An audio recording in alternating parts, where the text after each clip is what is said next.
28 strikes is why then, just a day earlier on February 27, Omani Foreign Minister Bard al-Busaidi went on Face the Nation and stated that he was confident a peace deal was within their reach.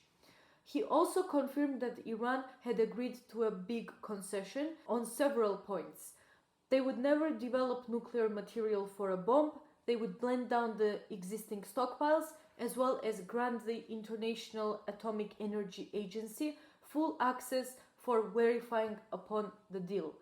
Although negotiations had made significant progress, the Trump administration maintained hardline demands for the complete dismantlement of Iran's key management facilities, including Fordow and Natanz. Omani mediators indicated that these conditions were still under development and they asked for more time from the US as Iran strongly resisted full closure and sought out alternative arrangements.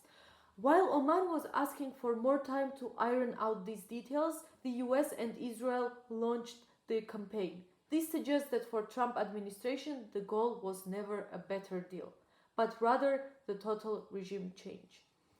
And the lobbying for this shift didn't just come from the controversial reports that Mohammed bin Salman, the Saudi Arabian prince, was involved in intense negotiations with Israel and US to attack Iran, but it was also mainly led by Israel. Prime Minister Netanyahu has been clear that his objective for 40 years was always to strike the heart of the Iranian regime. US intelligence also indicates that Israel's determination to proceed with or without America forced the US to choose between joining the opening strikes or managing the later fallout on the Gulf region. Strategic thinkers, including the father of offensive realism, John Mearsheimer, are calling this decision by US to get into the war together with Israel a massive miscalculation. Mearsheimer argues that US and Israel are acting as a tag team in a dangerous gamble. By shifting from a possible nuclear deal with Iran to a regime change mission, they have abandoned a sustainable diplomatic order for a power vacuum they cannot fill.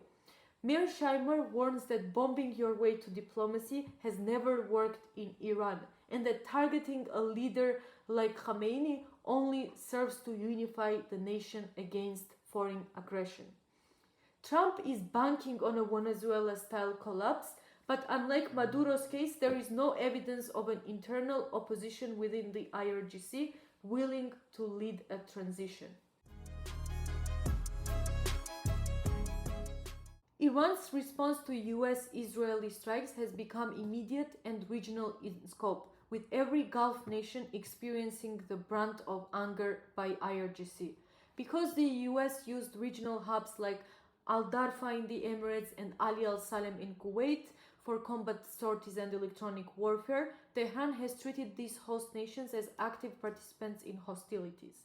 Their logic is simple: if you provide the stage for the attack, you are part of the war.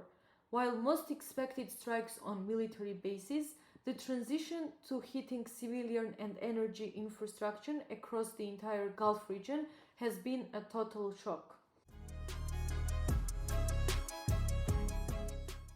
No nation in the Gulf has escaped the crossfire. Oman, the most neutral player in the Gulf region, considered to be the Switzerland of the Middle East, has also come under an attack when a drone struck a worker housing at the port of Tuhl.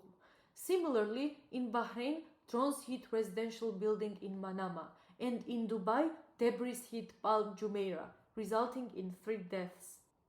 By March 3rd, the crisis reached a global scale as Iran pivoted to destroying the region's energy lifeblood. In Qatar, the world's leading producer of liquefied natural gas, production has been halted at the Ras Laffan complex, following drone strikes, threatening 20% of the global supply. In Saudi Arabia, the Ras Tanura refinery, the largest one in the kingdom, was also forced into a precautionary shutdown after drone strikes ignited the fire, spiking global oil prices to over $82 a barrel.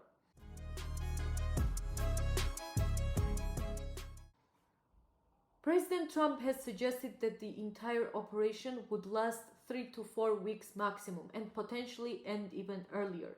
But this timeline seems to be unrealistic and faces a logistical wall. Modern air defense system is a numbers game. It takes multiple interceptors to stop a single incoming missile, and the US is consuming its limited stockpiles of Patriot and THAAD missiles faster than they can be produced.